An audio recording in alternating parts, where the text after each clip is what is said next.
minus 4 times 7 divided by 4. Now if we solve like this, how we can solve this?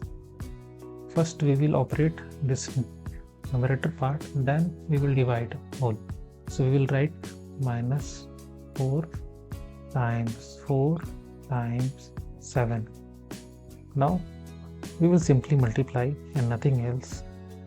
Because there is minus sign, we will put bracket here, or you can say parenthesis here. Minus 4 times 4, that is equal to minus 16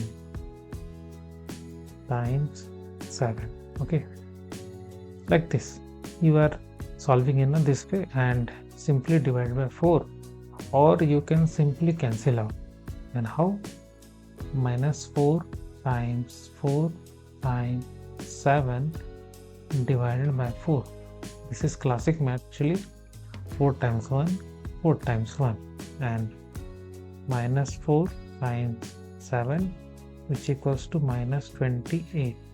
So here right answer is minus 28, and must check out this viral math question and like this video and subscribe channel for more videos like this. Thanks for watching.